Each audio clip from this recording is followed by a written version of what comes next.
إمام أهل المشارق والمغارب وعلى آله وأصحابه ومن تبعهم بإحسان إلى يوم المعاد. اللهم علمنا ما ينفعنا وانفعنا بما علمتنا وزدنا علما. أما بعد. Alhamdulillah Rabbil Alamin. Pujian syukur kita haturkan kehadirat Allah. Pada malam hari ini Allah Subhanahu wa Ta'ala perkenankan untuk kita bersama meluapkan rasa rindu dan rasa cinta kepada Sang Baginda.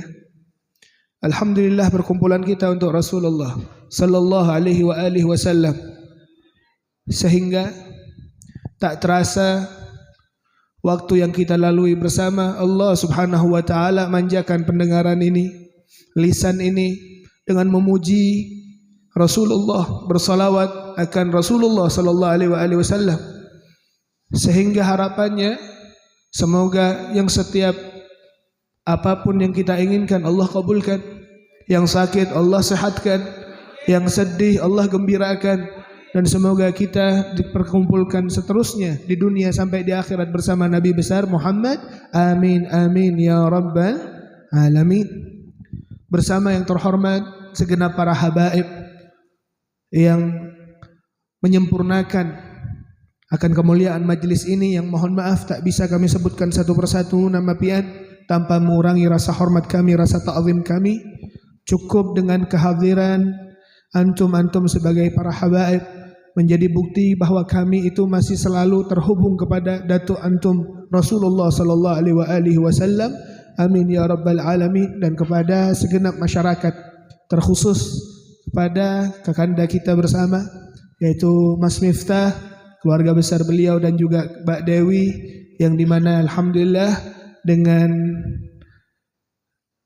kehendak beliau alhamdulillah bahwa tempat ini selalu dirutinkan pembacaan burdah, dan semoga kita doakan bersama dengan berkah kajian ini maupun yang telah berlalu dan yang akan datang, Allah limpahkan dan berkahkan harta beliau.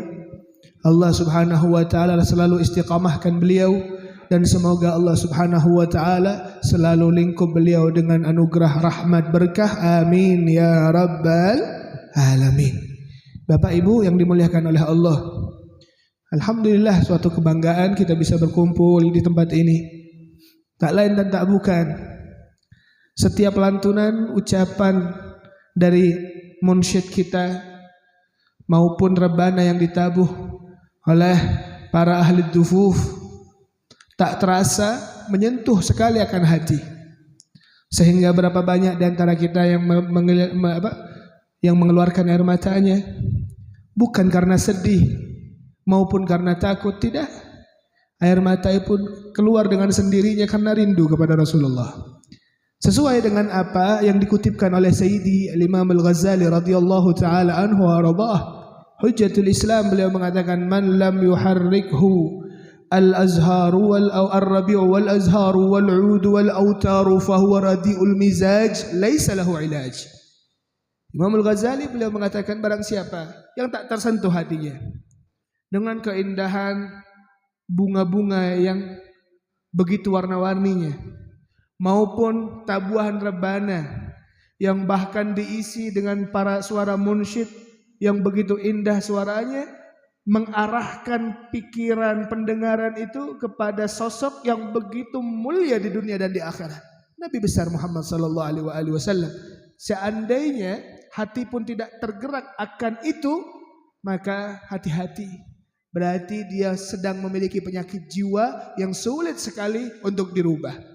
Maka alhamdulillah kita termasuk orang yang bukan seperti itu.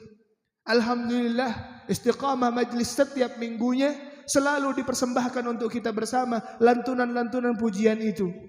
Lantas apa yang menjadi kekuatan kita itu untuk berkumpul, untuk memuji, untuk membaca burda, untuk bersalawat? Kalau tidak lain dan tidak bukan perkumpulan ini adalah nuansa kita itu beribadah kepada Sang Khalik, yaitu Allah. Dengan apa? Dengan memuji Rasulullah sallallahu alaihi wasallam. Karena kita tahu bersama bahwasanya zat yang pertama kali yang memuji Rasul, bahkan di setiap untayan firman Tuhan, firman Allah di dalam Al-Quranul Karim, niscaya kita akan melihat Bagaimana Allah itu memanjakan nabinya. Bagaimana Allah itu memperhatikan nabinya. Bagaimana Allah itu menyanjung nabinya. Cukup dengan ucapan Allah, wa innaka la'ala khuluqin azim. Sesungguhnya engkau wahai Nabi Muhammad disanjung oleh Allah bahwa beliau memiliki keagungan di dalam perangainya, perilakunya, sehingga beliau memiliki akhlak yang begitu dahsyat mulianya. La ilaha illallah. Sehingga ketika kita membaca itu, kita lihat bahwasanya Nabi Sallallahu Alaihi Wasallam tidak pernah dipanggil oleh Allah dengan namanya, tidak pernah. Sehingga kita pun para umatnya yang telah dilakukan dan dipraktekkan serta dilaksanakan oleh para sahabat-sahabat yang Allah hiaskan hidup mereka dengan bisa membersamai Rasulullah, dengan bisa memandang wajah Nabi Muhammad. Tak mampu lisan itu untuk mendiam, sehingga beliau karang banyak dari karangan-karangan syair untuk memuji Rasulullah. Sampai ada seorang sahabat Nabi yang bahkan beliau masuk Islam bukan karena kepiawaiannya di dalam ibadah ataupun di bidang spiritual, tidak. Beliau mendapatkan kedudukan tinggi di sisi Allah dan di sisi Rasulullah karena satu, dia ucapkan dari lisannya itu sanjungan-sanjungan untuk Nabi Muhammad. Tak lain dan tak bukan siapa beliau adalah Sayyidina Hassan bin Thabit. Bahkan dikatakan beliau masuk Islam yang pertama karena beliau memandang wajah Nabi, dan pertama kali yang diucapkan oleh beliau sebelum beliau mengatakan asyhadu an la ilaha illallah, beliau puji Nabi dahulu. Diriwayatkan, dikisahkan ini Hasan orangnya ini ahli di dalam membuat syair-syair dan pasti terkenal, pasti viral. Sehingga kafir Quraisy itu datang, ya Hasan, kamu itu populer, kamu itu terkenal di kaummu. Ayo dong, bikinkan kami lagu. Tujuannya apa? Satu, kamu bikinkan lagu untuk mencemooh seseorang namanya Muhammad. Maka beliau setuju, diberikan imbalan 1 kantong penuh dengan emas. Diambil itu emasnya, baik kami akan jalan. Sebelum saya mengarang, saya harus tahu dulu dari mana sisi yang akan saya cemooh orang yang namanya Muhammad itu. Datang beliau, sembunyi beliau di jalan yang biasa Rasulullah itu jalan. Sehingga ketika beliau menatap wajah Nabi, tiba-tiba beliau langsung kembali ke perkumpulan yang sudah ditetapkan, perkumpulan yang sudah transaksi ataupun kontrak itu sudah dilakukan. Diambil itu bongkahan ataupun sekantong emas itu dilemparkan kembali kepada kafir Quraisy. Lantas beliau mengatakan apa? Falamma ra'aitu anwarahu sata'at wada'tu min khifati kaffi ala basari khaufan ala basari min husni suratihi wa lam arahu illa ala qadari.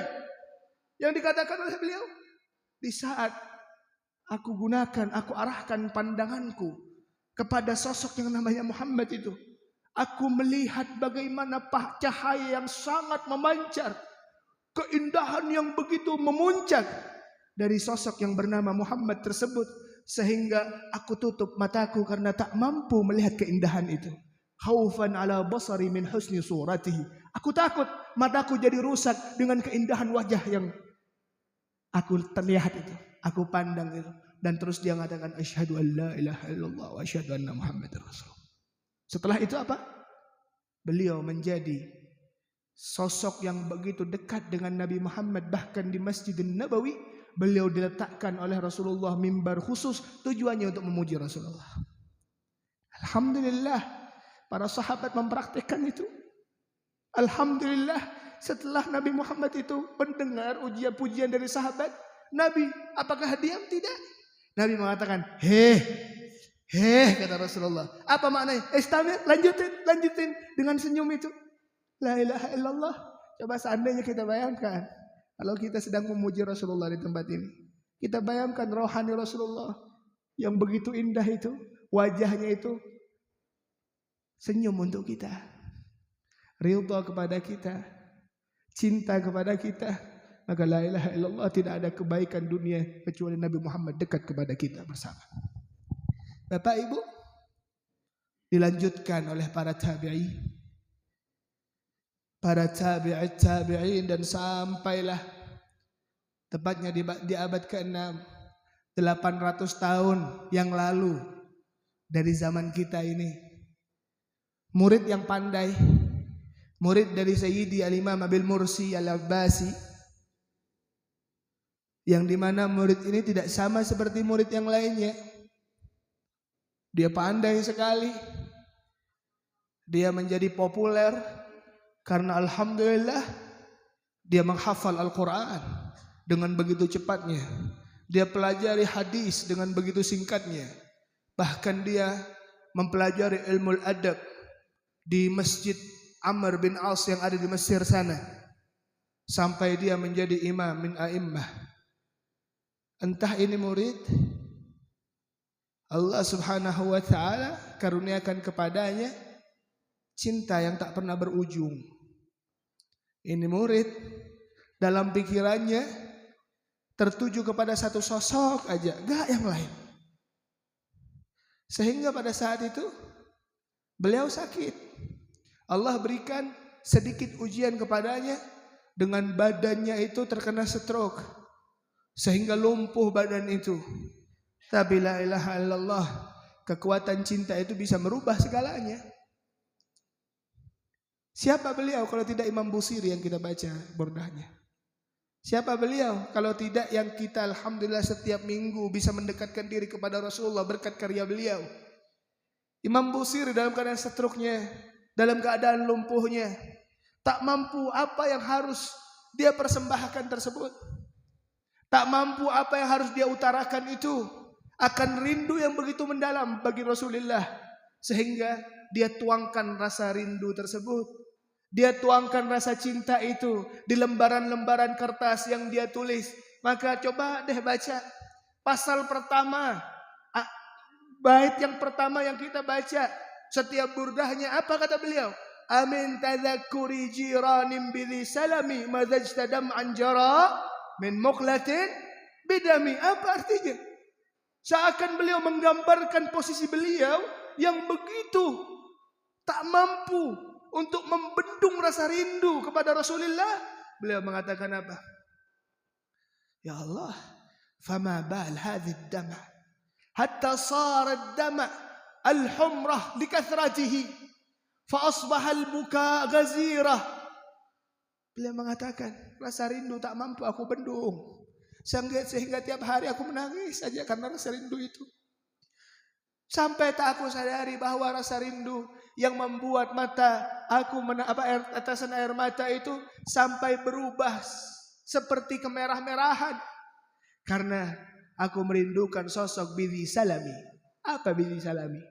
Bidhi Salami itu jalannya Rasulullah dari Makkah ke Madinah, Tariqul Hijrah, melalui jalan yang begitu curam, jalan yang begitu mengancam akan jiwanya. Karena kita tahu bahwa beliau diusir, beliau dikejar, beliau mau dibunuh. Bahkan berapa banyak jumlah harta yang digelontorkan oleh pemerintah pada saat itu yang membenci kepada Rasulullah, sehingga memaksa Rasulullah untuk berjalan dari Tariqul Hijrah ghaira mu'tadah.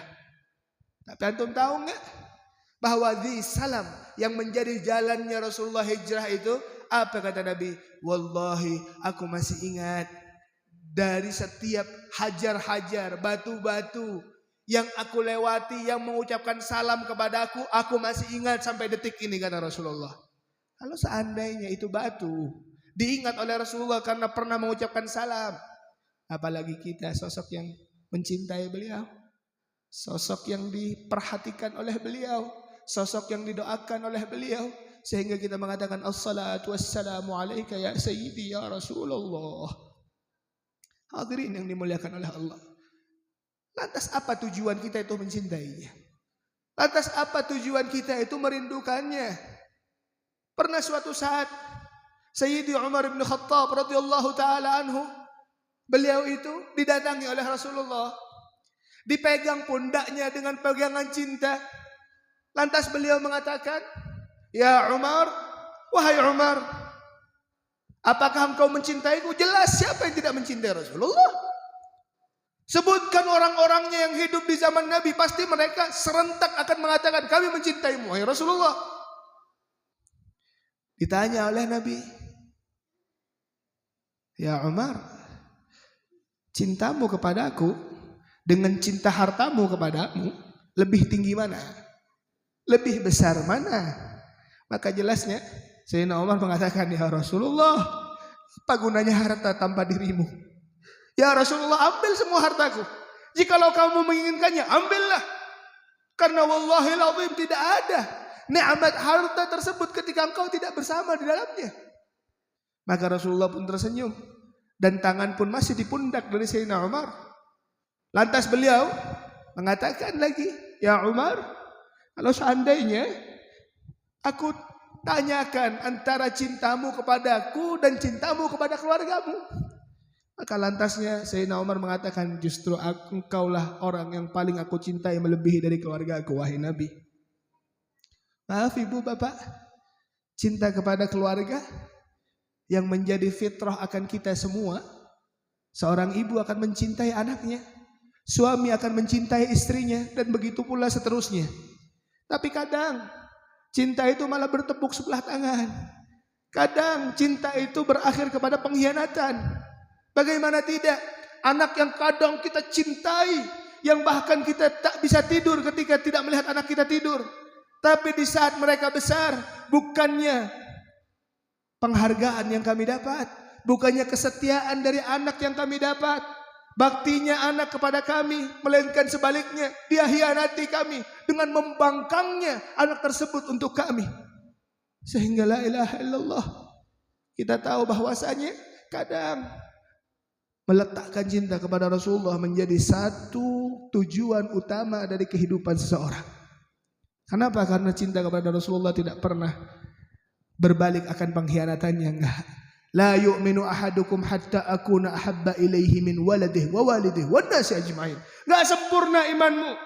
Walaupun kamu telah melakukan ibadah haji, umrah ribuan kali, walaupun kamu telah mengangkat itu, masjid-masjid yang kamu bangun, tidak sempurna keimananmu sampai kamu jatuhkan hatimu untukku dalam cintamu. La yu'minu ahadukum hatta akuna ahabba ilaihi. Lantas subhanallah, melanjutkan pertanyaan Nabi Muhammad dengan senyumnya, "Ya Umar, kalau sekarang saya tanya, kamu atau saya yang lebih kamu cintai?" Maka jawaban Sayyidina Umar, siapa yang gak sayang dengan diri kita sendiri? Kalau kita jatuh, refleks itu sayang. Kalau kita lapar, kita makan karena kita sayang kepada diri. Tapi tahu enggak, jawaban Sayyidina Umar begitu mengejutkan. Apa kata Sayyidina Umar? "Ya Rasulullah, kayaknya aku deh yang lebih aku cintai, aku dahulukan daripada engkau." Maka terlepas itu tangan. Dan subhanallah, perawinya itu Sayyidina Abdullah bin Umar. Dia melihat ayahnya itu tiba-tiba ada di ujung, dia pegang tangannya seperti ini, dia memikirkan suatu hal sehingga menghadapkan kepalanya ke langit. Lama beliau memikirkan, akhirnya sampai beliau datang kembali dan mengatakan, "Ya Rasulullah, aku tarik ucapanku. Aku mencintaimu melebihi dari cintaku akan hartaku, akan keluargaku, dan bahkan akan diriku sendiri, ya Rasulullah." Abdullah bin Umar anaknya nanya, "Abi, kenapa engkau merubah ucapanmu secepat itu?" Ucapan dan jawaban Sayyidina Umar coba kita dengarkan baik-baik. "Aku memikirkan suatu perkara tadi, nak. Ketika aku kaget tangannya Rasulullah dilepaskan dari pundakku. Aku kaget, aku terkejut. Sehingga pada saat itu ada yang salah. Aku melihatlah, aku berpikirlah. Yang aku pikirkan dua hal. Yang pertama, siapa Umar sebelum mengenal Nabi? Siapa Umar sebelum dekat dengan Nabi? Kita tahu bahwa Sayyidina Umar adalah sosok yang bengis, sosok yang tak kenal ampun, sosok yang jahat, sehingga bahkan tidak ada satupun dosa yang pernah kita perbuat melebihi dari dosanya Sayyidina Umar pada saat itu. Kita tahu bahwasanya Umar itu menjaga sekali harga dirinya, sehingga ketika dia melahirkan seorang anak wanita, seorang anak perempuan, apa yang terjadi? Anak itu dia bunuh hidup-hidup. Bagaimana caranya? Bukan baru lahir diaborsi anak itu, tidak. Itu anak dibiarkan hidup sampai umur 11 tahun. Bayangkan ibu, bapak 11 tahun itu sudah besar. Lagi lucu-lucunya, Umar ini membelikan pakaian yang begitu indah, sehingga anak ini dengan polosnya mengira bahwasanya ayahku sedang mengajak aku itu ke kondangan. Dibawa anak ini sama ayahnya, sampailah ke suatu tempat yang sunyi, yang sepi, di mana di gurun sana. Tiba-tiba ayahnya tidak memberikan sedikit jawaban, sedikit pertanyaan kepada anak tadi. Dia gali lubang, maka anak dengan polosnya ngikutin apa yang dilakukan oleh ayah ini. Dengan polosnya dia tidak menanya, dibawa aja. Ketika lubang itu sudah agak dalam, dilempar itu anak dan dibunuh dan dikubur dalam keadaan hidup-hidup. Itu Sayyidina Umar sebelum mengenal Nabi. Siapa kita juga sebelum kita mengenal Nabi? Apakah sebutkan satu amal ibadah yang pernah kita buat tanpa Nabi? Kamu, saya bisa menikmati indahnya malam Lailatul Qadar sehingga berapa puluh ribu, 80 ribu pahala lebih baik daripada 1000 bulan Allah berikan. Karena siapa? Karena kita? Enggak, karena Nabi. Kita bisa sholat, kita bisa sedekah, kita bisa berbuat baik. Kalau tidak karena Nabi, karena siapa? Enggak ada. Maka lantas setelah itu dia memikirkan juga, siapa Umar setelah ini? Siapa Umar setelah ini? Siapa kita, Bu, Pak? Setelah kematian kita itu menjemput kita, siapa? Siapa yang kita banggakan? Harta, wallahi diharamkan sedikit pun harta untuk membekali kita di kuburan kita, nggak bisa. Seandainya ada satu utas cincin yang kita pakai untuk masuk, maka wajib hukumnya untuk membongkar itu, untuk mencabut apapun yang menjadi harta kita. Siapa? Keluarga kita, anak, istri, yang kita sama-sama mengatakan, adik, aku cinta kepadamu sehidup semati. Tahu nggak nanti itu? Mereka yang katanya sangat cinta kepada kita, merekalah juga yang akan mengasingkan kita di tempat pengasingan itu. Siapa yang membawamu ke kuburanmu kalau tidak keluarga yang begitu kamu banggakan? Sehingga ketika kamu dibawa oleh mereka, apakah mereka juga akan menginap di sana? Wallahi tidak. Kamu akan dibiarkan sendirian di tempat yang begitu sempit itu. Lantas wallahil azim, di saat kita tahu bahwasanya yauma la yanfa'u malun wa banun illa man atallah biqalbin salim.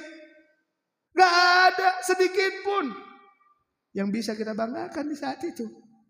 Tapi di saat itu Rasulullah akan bersama kita. Karena kata Rasulullah, anta ma'aman ahbabta.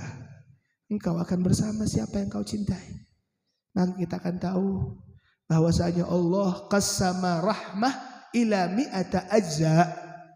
Dalam riwayat Allah mengatakan rahmatnya Nabi Muhammad yang dikatakan wa ma arsalnaka illa rahmatan lil alamin, Allah bagi 100 bagian. Satu bagian Allah berikan untuk dunia dan isinya. Nanti ketika kita masuk ke alam kubur kita akan melihat bahwasanya rahmatnya Nabi Muhammad ada pada alam kubur kita. Ketika kita nanti di padang mahsyar, kita akan melihat bahwa rahmatnya Nabi Muhammad ada pada padang mahsyar tersebut. Di sirat ada rahmatnya Nabi. Di hari kita itu dituntut oleh Allah, ada rahmatnya Nabi Muhammad. Sampai ya Allah, di neraka pun ada rahmat Nabi. Dengan ucapannya apa? Di saat mereka ahli jannah masuk jannah, yang ahli neraka masuk neraka, Allah subhanahu Nabi Muhammad tidak mengangkatkan sedikit pun keningnya, dan beliau mengatakan wallahi la arda wahidan min ummati finnar. Bahkan penduduk neraka pun masih dapat rahmatnya Nabi Muhammad. Kalau seandainya mereka bisa dapat, kenapa saya nggak dapat? Kenapa kami yang duduk di tempat ini tidak mendapatkan itu? Jawabannya insya Allah, karena alhamdulillah kita membersamai Rasulullah. Rasulullah, hai, apa kata Nabi Muhammad? Inna hayati rahmatan lakum wa mamati rahmatan lakum. Sesungguhnya kehidupanku pada saat itu adalah rahmat bagi umat, dan bahkan juga kematianku juga rahmat kepada umat. Lantas mengatakan, ya Rasulullah, bagaimana ketika engkau wafat? Wallahi tidak ada satu orang pun yang meletakkan dalam hatinya rasa cinta, dan dia mengatakan Allahumma salli ala Sayyidina Muhammad. Itu malaikat-malaikat Allah mengutus ataupun berangkat ke makam itu yang di Qubbatul Hadra itu dan mengatakan, ya Rasulullah, sesungguhnya fulan bin fulan, namamu dan nama orang tuamu.